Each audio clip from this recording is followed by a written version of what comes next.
आज वही प्रॉपर्टी अगर मैं दावा करके ले लेती हूँ तब क्या करेंगी? वही बेच के अपने लड़के को खड़ा कर दी होती तो बताइए इसमें तकलीफ होगा कि उसमें तकलीफ होगा? मैं तो गैर की लड़की हूँ और मेरा दावा है, मैं चाहूंगी तो ले सकती हूँ, लेकिन मुझे चाहिए नहीं।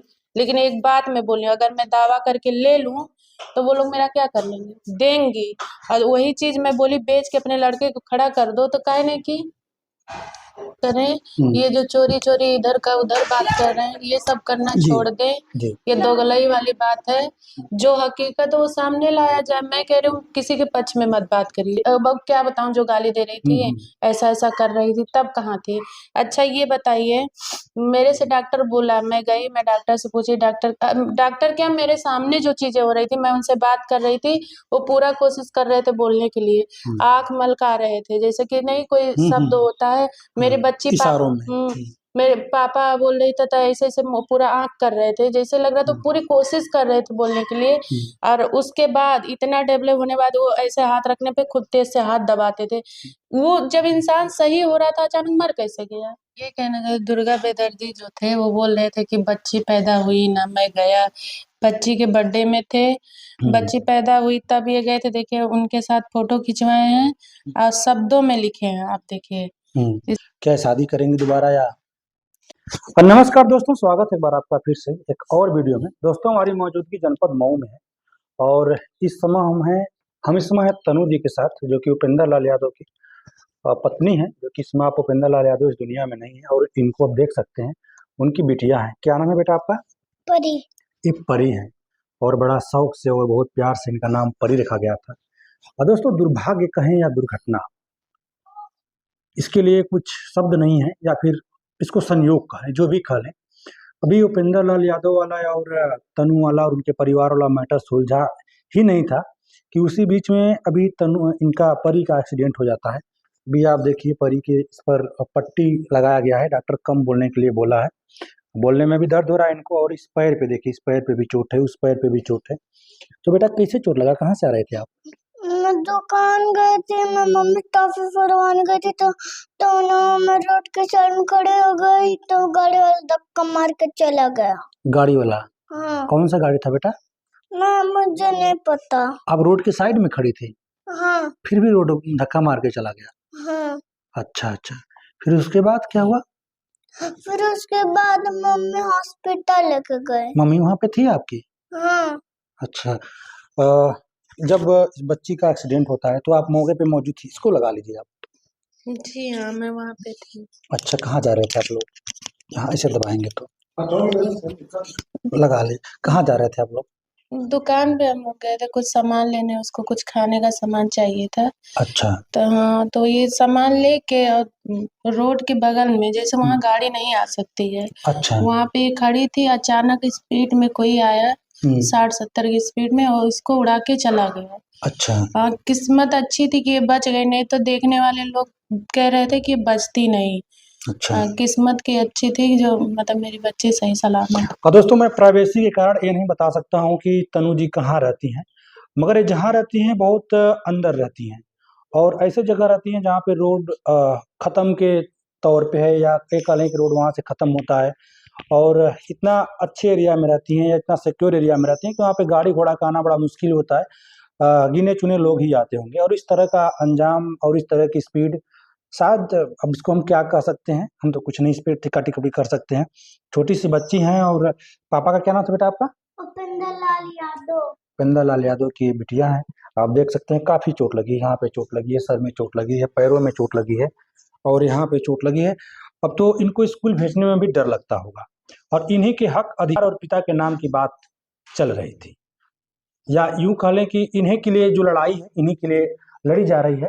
और इस बीच में इस तरह का दुर्घटना इनके साथ होना कहीं ना कहीं थोड़ा सा माता को झकझोर देने वाली बात है। तो क्या सोच के रखी हैं इनके बारे में और आगे कैसे इसको मेंटेन करेंगे आप? जिस तरह से अगर आपके हिसाब से देखा जाए तो आपको हमला लगता है, कैसे इसको मेंटेन करेंगे आप? भैया ये तो जानबूझ के किया गया है, क्योंकि देखने के हिसाब से लग रहा है अगर कोई अनजान व्यक्ति रहता, अगर मारा होता तो ये होता कि रुक के देखता है बच्चे को कितना चोट लगा है। वो मारा है, फेंका गई है और अच्छा। वो तुरंत निकल गया है। अच्छा। मैं बच्ची को उठाई हूँ, मुझे तो पता नहीं मेरी बच्ची को चोट लगा। लोग बोले कि मैं पूछे कुत्ता है कि क्या है, तो बोले तुम्हारी लड़की है। अच्छा। उस समय तो मुझे कुछ समझ में नहीं आया, फिर मैं अपनी बच्ची उठाई अस्पताल लेके चली गई। और दोस्तों, पति का एक्सीडेंट, फिर उसके बाद बच्ची का एक्सीडेंट हो जाना दुर्भाग्य है। और इस समय इनकी पढ़ाई लिखाई चल रही, स्कूल तो भी जा नहीं पा रही होंगी। नहीं भैया, मुझे डर भी खुद लग रहा है इसको भेजने में। स्कूल भेजने में इनको डर लग रहा है। आप गई थी 13 वाले दिन आप गई थी घर पे, और तमाम वीडियो वायरल हो रही हैं, लोग देख रहे हैं। फिर उसके बाद से लोगों को अपडेट चाहिए कि उसके बाद क्या हुआ।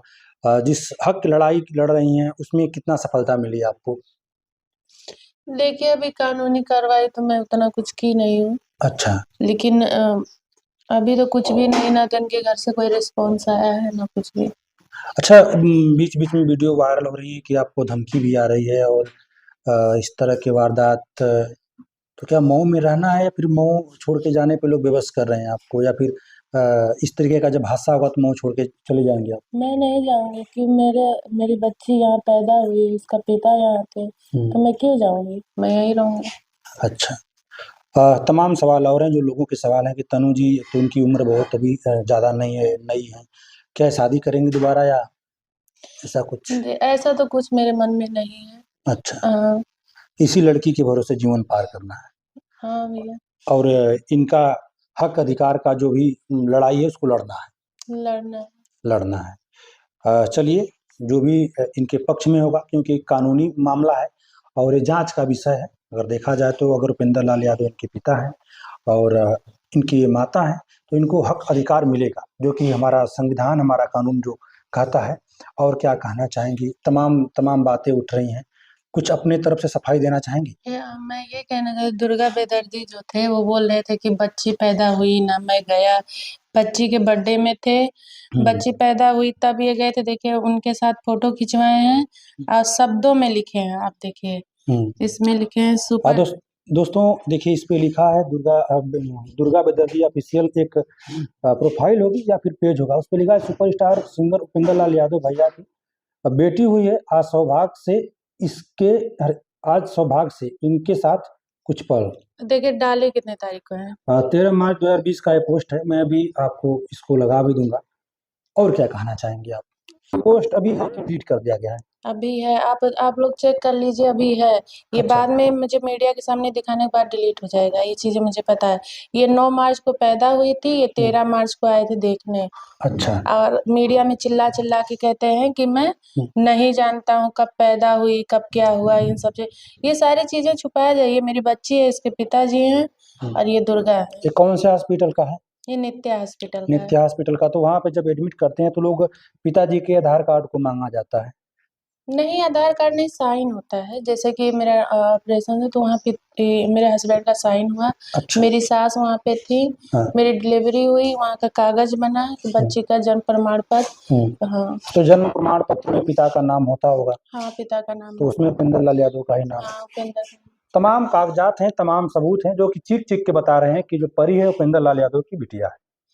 और इस कागजात और इस सबूतों के मद्देनजर अगर देखा जाए, उसके हिसाब से देखा जाए, तो शायद ही कोई ऐसा कानूनी व्यवस्था हो जो कि नकार दे कि ये परी जो है उपेंद्र लाल यादव की बिटिया नहीं है। क्योंकि कुछ वैज्ञानिक पहलू भी होते हैं। अगर देखा जाए तो डीएनए टेस्ट भी करवा लिया जाएगा तो भी उनकी बिटिया निकलती हैं। और उपेंद्र लाल यादव के कागज भी ऐसे हैं कि जिसमें सिद्ध होता है कि नहीं, परी उनकी बिटिया हैं। और परी शुरू से भी जानती हैं, जिस तरह से हॉस्पिटल में गए हैं, खिला रहे हैं। और दुर्गा बेदर्जी जी भी हैं, आप इस फोटो में देख भी रहे होंगे। और क्या कहना चाहेंगे आप? मैं यही कहना चाहती हूँ कि सारे लोग एक्सेप्ट करें। ये जो चोरी चोरी इधर का उधर बात कर रहे हैं, ये सब करना छोड़ दें। ये दोगलई वाली बात है। जो हकीकत है वो सामने लाया जाए। मैं कह रही हूँ किसी के पक्ष में मत बात करिए, जो सही है वो चीजें बताया जाए। आज मुझे तो इतना बोला जा रहा है कि मेरे हस्बैंड एडमिट थे, तो ये नहीं कि वो। मैं रवि से पूछिए, मैं इतना की, लेकिन रवि क्यों नहीं सामने आते हैं, क्यों नहीं बताते हैं कि ये हेल्प करने के लिए पैसा लेके तैयार थे, इनके घर वाले क्यों नहीं ले रहे थे? उनको आना चाहिए सामने ना। क्योंकि वो कई बार बोले हैं कि पैसा दे रही है तो ले लो, तो इनके घर वाले नहीं लेते थे। अच्छा तनु जी, इस बात हम आपको रोकना चाहेंगे। उस दौरान क्यूआर कोड भी बहुत वायरल किए जा रहे थे तो अगर आपको हेल्प करना था फिर पैसा देना ही था वो तो हाँ ठीक है। हाँ मैं पैसा देने के लिए तैयार थी, वो लोग लेना नहीं चाहे। मेरे से सब कह रहे थे गुप्त में पैसा दो, हम आपको गुप्त में पैसा दे रहे हैं, आप देंगे? मैं कह रही हूँ ठीक है, आप दे भी देते हैं तो आप कहेंगे मैं दिया हूँ, तो वैसे भी सब बोलेंगे मैं पैसा नहीं दिया हूँ, ऐसे भी बोलेंगे सब पैसा मैं नहीं दिया हूँ। चलिए वो तो आपके पास रिकॉर्ड होते, जिस तरह से आज रिकॉर्ड दिखा रही हैं उससे आपके रिकॉर्ड होते हैं। हाँ ठीक है, लेकिन उस समय मुझे बोला गया कि किसी के अकाउंट में भेज दो, वो भेज देगा। तो हम बोले ऐसा नहीं, हम वो मेरे देवर हैं या फिर मेरे ससुर हैं, उनसे बोला जाए कि मैं भी उनकी पत्नी हूँ ना, तो मैं मेरा हक है देने का, तो क्यों नहीं लिया जा रहा? ये इन लोग के मन में ये था कि उपेंद्र मर जाएगा। सबसे बड़ी क्षति तो आपकी ही हुई, अगर देखा जाए तो सबसे बड़ी क्षति तो मैं आप पैसा लेके मैं 2 घंटा अस्पताल में बैठी थी कि मेरे सास ससुर सब लोग आए मेरे से पैसा लें, काहे नहीं आ रहे थे? अब तो उन लोग को ये पॉइंट आ गया है कि हाँ मैं पैसा नहीं लिया, वो पैसा लेके आई ही नहीं थी, मिलने ही नहीं आई थी, सारी चीजें तो यहाँ रख दी गई। अच्छा एक फोटो और वायरल हो रहा है, हॉस्पिटल का फोटो है, वो किस हॉस्पिटल का है? वो और जिसमें गोद में बच्ची है, चश्मा लगा करके मिल रही है, हेरिटेज का है। हेरिटेज का है, वाराणसी का है। जी तो फिर वो तो फोटो सबूत है कि आप मिलने गई थी। मिलने गई थी, मैं पैसा लेके गई थी, रवि हम्म, प्रकाश थे, आज वो लोग नहीं बोल रहे क्योंकि जानते हैं मैं अकेली हूँ, इसलिए मेरे पक्ष में नहीं बोले। मैं पैसा लेके गई, बोली रवि भैया आप उनसे बोलिएगा उनके पिताजी से कि पैसा मेरा ले लें। देखिए भैया मैं कह रही हूँ कि मैं बिजनेसमैन तो हूँ नहीं कि मेरे यहाँ इकट्ठा आता है 1 लाख 2 लाख रुपए, तो मेरे हिसाब से मैं बोली 20,000 दे दो, तो रवि प्रकाश ही बोले 21,000 रुपए दे दो अभी फिलहाल के लिए, फिर काम वाम करना तो आगे चल के देना। तो मैं सोची कि 21 दे देती हूँ, फिर मैं काम करूंगी, तो ऐसे करके इनको अच्छा जब उनके आप घर पे जाती हैं तो उनके बहनों के द्वारा और उस बीच में कौन कौन था, मैं तो पहचान नहीं रहता, मगर तमाम उसमें आवाज आ रही थी कि मेरे भाई को ये जैसे कि पहले तो इनकी मम्मी और इनकी दोनों बहन आई, सारी चीजें तोड़ तोड़ के फेंकने, वो जाने कि अब जाएगी माला वाला चढ़ाने, तो सारे पहले फोटो वोटो फेंक के सारी चीजें तोड़ ओड़ के फेंकने लगी। इनकी बहन गंदी गंदी गाली देने लगी कि अब क्या बताऊं, जो गाली दे रही थी ऐसा ऐसा कर रही थी, तब कहाँ थी? अच्छा ये बताइए, मेरे से डॉक्टर बोला, मैं गई, मैं डॉक्टर से पूछी, डॉक्टर क्या, मेरे सामने जो चीजें हो रही थी मैं उनसे बात कर रही थी, वो पूरा कोशिश कर रहे थे बोलने के लिए, आंख मलका रहे थे, जैसे कि नहीं कोई शब्द होता है, मेरे बच्ची इशारों में। मेरे पापा बोल रही था ऐसे ऐसे पूरा आंख कर रहे थे, जैसे लग रहा था पूरी कोशिश कर रहे थे बोलने के लिए। और उसके बाद इतना डेवलप होने बाद वो ऐसे हाथ रखने पे खुद तेज से हाथ दबाते थे। वो जब इंसान सही हो रहा था अचानक मर कैसे गया? हम कह रहे हैं डॉक्टर बोला 15 दिन इनको अगर जिंदा रह गए तो ये जिंदा रहेंगे। 15 दिन होने के बाद उनके काफी प्रभाव हो रहा था, मतलब सही हो रहे थे दवा से। तो ये लोग पैसा बचाने के चक्कर में सरकारी अस्पताल ले जाना, इधर उधर ले जाना। अभी सेम मेरे हस्बैंड की तरह एक आजमगढ़ में केस आया है, उसका 6 महीना लेके उसको उसके फैमिली लेके ढोए, अपना घर बेच दिए, जमीन जायदाद बेच दिए। और मेरे घर वाले कितना बेचे, मेरे ससुराल वाले। मैं तो शुरू से कह रही थी कि जो उपेंद्र का हिस्सा बेच के उनको खड़ा कर दीजिए, मत दीजिएगा। वो इंसान अगर रोड पे गाना गाएगा तो अपना पेट जिला लेगा। तो मैं तो इतना कह रही थी, मैं बोल रही थी मुझे नहीं चाहिए, काहे नहीं बेची बताइए? बस वो पैसे के कारण मरे हैं, ये मैं ब्लेम दूंगी अपने सास ससुर का। और इस चीज से भी हार गए थे, अगर उन लोगों से नहीं हो पा रहा था तो एक बार दुश्मन ही समझ के मेरे पास आए होते, मुझे जबरदस्ती ले जाएगा। और मैं बोल रही हूँ मैं बेकार लड़की हूँ, मैं कुछ नहीं थी बैठ उनकी, जाओ बेटा। मैं हाँ मैं उनकी बीवी नहीं थी, कुछ भी नहीं थी। एक बार वो मुझे बस ये समझ लेते कि हाँ उसके साथ रही चलिए है। हाँ, आपके कहने का मतलब ये है कि जिस तरह से फेसबुक पे व्हाट्सएप पे हर जगह क्यूआर कोड वायरल किए जा रहे थे, बगैर पहचान के लोगों से मदद मांगा जा रहा था, उस तरह आपसे मदद मांगा हो गया होता। हाँ मांगे होते मेरे से जबरदस्ती, क्योंकि मैं 6 साल रही हूँ, मैं कह रही हूँ मैं बीवी नहीं थी। मुझे कुछ समझ के मेरे से हेल्प लिया जाए कि 6 साल मेरे बच्चे के साथ बिताई हो, तुम दो। मैं कह रही हूँ मैं बेकार लड़की, मैं पब्लिक के नजर में बेकार हो गई ना, सास ससुर की नजर में बेकार हूँ ना। मैं कह रही थी एक बार वो लोग गुप्त में आई होती, मुझे बोली होती, अगर मैं नहीं करती उसके बाद सोशल मीडिया पे बोलती कि हाँ ये ऐसा कि वैसा।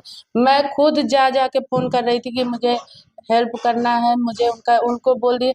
जब ये लोग बोले कि हम अस्पताल से लेके आ रहे हैं, मेरे पास पैसा नहीं है, जिससे बोले थे वो मेरे से बताया जिए चाहे मरे, अब घर लेके आ रहे हैं। हम ये बोले कि भैया बोल दीजिए कि मैं कुछ अभी फिलहाल के लिए पैसा रखी हूँ, कुछ दे देती हूँ, उनको अस्पताल में ही रहने दें। अच्छा। लेकिन वो बोले कि तोरे नमवा से वो सब साथ हमें, ऐसा करे तू ही बता। जब मेरा कोई फोन ही नहीं उठाएगा। फर्स्ट दिन क्या हुआ कि ये यहाँ से लेके गए प्रकाश में, बेचू में लेके गए, तो ये हुआ कि बेड नहीं खाली है।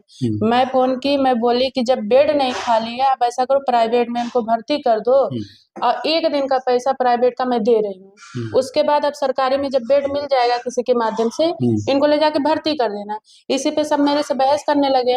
अब मुझे भी गुस्सा, क्योंकि कह रहे तुम कौन हो, पहले कहाँ थी। अरे पहले भी मैं तो गई, जब प्रकाश में भर्ती किए तब गई, फिर दोपहर में गई तो ये हुआ कि डिस्चार्ज करके लेके चले गए। फिर उसके बाद में जब ये बनारस लेके गए, तब भी मैं फोन कर रही हूँ कि आप भर्ती करो, मैं पैसा दे रही हूँ, क्यों नहीं मेरा मदद लिया गया।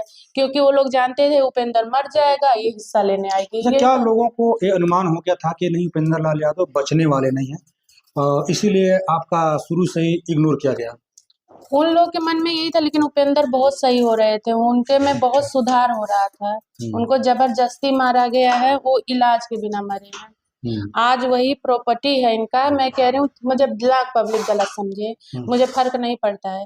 आज वही प्रॉपर्टी अगर मैं दावा करके ले लेती हूँ, तब क्या करेंगी? वही बेच के अपने लड़के को खड़ा कर दी होती, तो बताइए इसमें तकलीफ होगा कि उसमें तकलीफ होगा? मैं तो गैर की लड़की हूँ, अब मेरा दावा है, मैं चाहूंगी तो ले सकती हूँ, लेकिन मुझे चाहिए नहीं। लेकिन एक बात मैं बोली, अगर मैं दावा करके ले लूं तो वो लोग मेरा क्या कर लेंगे? देंगी। और वही चीज मैं बोली, बेच के अपने लड़के को खड़ा कर दो, तो काहे नहीं की? एक इन्हीं की जगह पे और भी माँ बाप हैं, अपने पूरा घर जमीन जायदाद बेच के बच्चे को दवा करवा रहे हैं। अच्छा, लोग बताते थे कि उपेंद्र लाल यादव का अपने परिवार से कुछ दिनों से बहुत अच्छा बनता नहीं था। इस समय जब आपसे मनमुटाव हुआ तो फिर वहां से थोड़ा सा उनका लगाव बढ़ा। तो शुरू से देखिए, शुरू से उनका घर पे मतलब इतना दबाव बनाते थे लोग, जैसे कि पैसे को लेके उनके पे दबाव उनके घर से बहुत बनता था।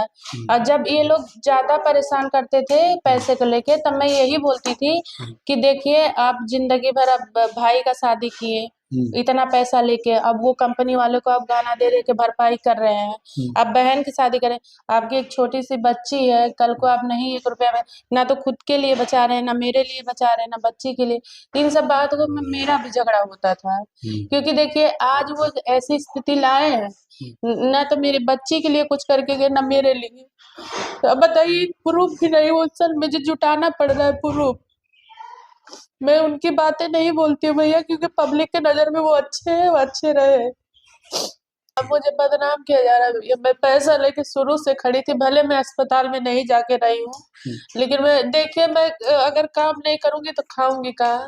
बताइए, मेरा ये तो बिजनेस है नहीं कि कहीं। चलिए, जिस तरह किसान कुछ भी लाख विपत्ति आ जाए खेती करता है, जिस तरह जवान लाख विपत्ति आ जाए देश की सेवा करता है, तमाम तरीके के बिजनेस हैं, कितना हो विपत्ति आ जाए लोग अपने बिजनेस को रखते हैं। तो इनका बिजनेस जो मेन है, एक कला वाला बिजनेस है, इनका डांस करना मेन कहा जाए तो पेशा है, या फिर एक कहा कि प्रोफेशन है, तो उनको करना ही पड़ेगा, क्योंकि यही इनकी रोजी रोटी है, यही इनकी खेती है। तो उपेंद्र लाल यहाँ पे आते होंगे, बताती हैं आपकी आते थे, रहते थे, खाते थे, पीते थे, सोते थे।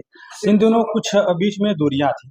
तो जब उपेंद्र रहते, खाते, सोते थे, तो उनका कुछ ऐसा सबूत रखी हैं जिससे लगे कि नहीं उपेंद्र आते थे, रहते थे, खाते थे, पीते थे, सोते थे, और आपको पत्नी वाला फर्ज निभाती थी। उनका जैसे कपड़ा है, कुछ गिफ्ट मिला था। मैं देखना चाहूंगा कपड़ा कहाँ है, कुछ गिफ्ट कहाँ है, जो कि लाइए मैं देखना चाहूंगा। देखिए, अब इनको दिखा दीजिए। दोस्तों, ये स्मृति चिन्ह है जो कि सब प्रेम भेंट किया गया है उपेंद्र लाल यादव। आप लोग देख सकते हैं, ये किसी फंक्शन में उनको मिला होगा।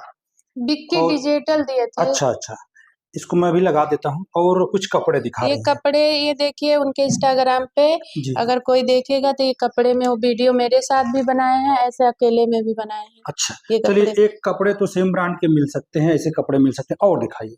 और इसके बाद इनका शर्ट, बहुत सारे कपड़े हैं इनके।